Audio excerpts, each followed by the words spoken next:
Welcome to personality and books. मैं हूं आपका होस्ट प्रोफेसर शब्बीर अहमद।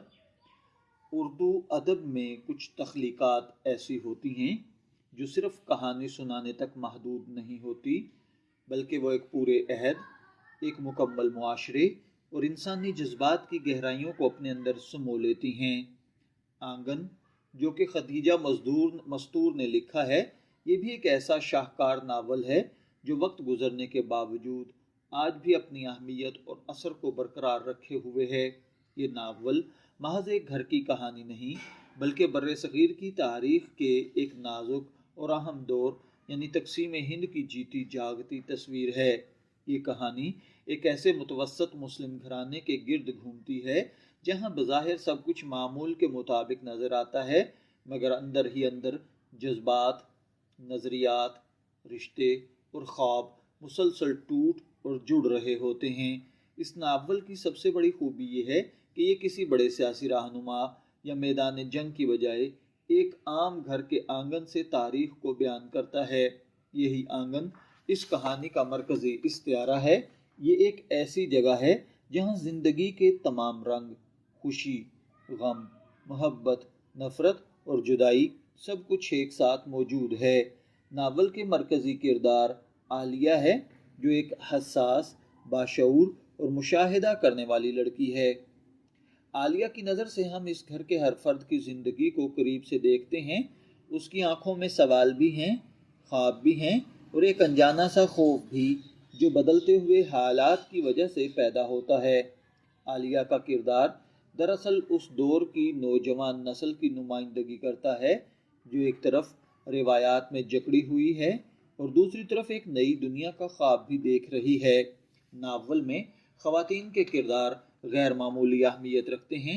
खदीजा मस्तूर ने ख़वातीन को सिर्फ घरेलू किरदार तक महदूद नहीं रखा, बल्कि अंदरूनी जज्बात, उनकी ख्वाहिशात और उनकी खामोश जद्दोजहद को भी नहायत खूबसूरती से पेश किया है।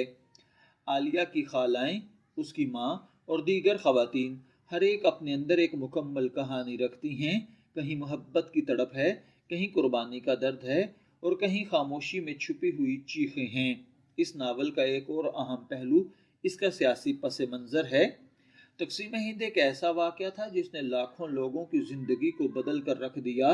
आंगन इस तारीख़ी सानहे को किसी बड़े बयानिए के ज़रिए नहीं, बल्कि एक आम घर के रोज़मर्रा हालात के ज़रिए दिखाता है। यही चीज़ इस नावल को मुनफरिद बनाती है। पढ़ने वाला महसूस करता है कि सियासत सिर्फ अखबारों या जलसों तक महदूद नहीं, बल्कि हर घर, हर फर्द और हर रिश्ते को मुतासर करती है। नावल में रिश्तों की पेचीदगियों को भी बड़ी खूबसूरती से बयान किया गया है। मोहब्बत, हसद, कुर्बत और दूरी, ये सब जज्बात एक साथ चलते हैं। आलिया के ख़ानदान में भी यही सब कुछ नज़र आता है। कुछ रिश्ते मजबूत होते हैं, कुछ वक्त के साथ टूट जाते हैं और कुछ सिर्फ यादों में बाकी रह जाते हैं। खदीजा मस्तूर का असलूब बयान नहायत सादा मगर असर अंगेज़ है। वो पेचीदा बातों को भी आसान अल्फाज में बयान करती हैं, मगर उनके अल्फाज के पीछे एक गहरा मफहूम छुपा होता है। यही वजह है कि पढ़ने वाला न सिर्फ कहानी को समझता है, बल्कि उसे अपने इर्द गिर्द महसूस भी करता है। प्रोफेसर शब्बीर अहमद ने अपने रवैयों में इस नावल के तमाम अहम पहलुओं को इंतहाई खूबसूरत अंदाज में बयान किया है। उन्होंने न सिर्फ कहानी का खुलासा पेश किया है, बल्कि इसके अंदर छुपे हुए पैगामात को भी वाज़ेह किया है। उनका अंदाज़ बयान सादा, मुदल्लल और दिल को छू लेने वाला है, जो हर सुनने वाले को अपनी तरफ मुतवज्जे करता है। उन्होंने ख़ास तौर पर इस बात पर जोर दिया है कि आंगन सिर्फ माजी की कहानी नहीं, बल्कि ये आज के दौर के लिए भी एक अहम सबक रखता है। ये नावल हमें सिखाता है कि किस तरह मुआशरती तब्दीलियाँ, सियासी हालात और ज़ाती फ़ैसले हमारी ज़िंदगियों को मुतासर करते हैं। ये वीडियो न सिर्फ तलबा के लिए मुफीद है, बल्कि हर उस शख्स के लिए भी जो उर्दू अदब से मोहब्बत करता है या एक गहरी और बामानी कहानी को समझना चाहता है। अगर आपने आंगन नहीं पढ़ा तो ये रिव्यू आपको इसे पढ़ने पर मजबूर कर देगा, और अगर आप पहले ही ये नावल पढ़ चुके हैं तो ये वीडियो आपको एक नए नज़र से समझने का जाविया देगी। आखिर में यही कहा जा सकता है कि आंगन एक ऐसा नावल है जो पढ़ने वाले के दिलो दिमाग पर देर पा असर छोड़ता है। ये हमें माजी से जोड़ता है, हाल को समझने में मदद देता है اور مستقبل کے بارے میں سوچنے پر مجبور کرتا ہے۔ اگر آپ کو بھی یہ ویڈیو پسند آئے تو اسے لائک کریں، کمنٹ کریں اور پرسنالٹی اینڈ بکس پر پروفیسر شبیر احمد کی ویڈیوز کو ضرور دیکھا کریں۔ چینل کو سبسکرائب کریں تاکہ آپ مزید ایسی معلوماتی اور دلچسپ ویڈیوز سے لطف اندوز ہو سکیں۔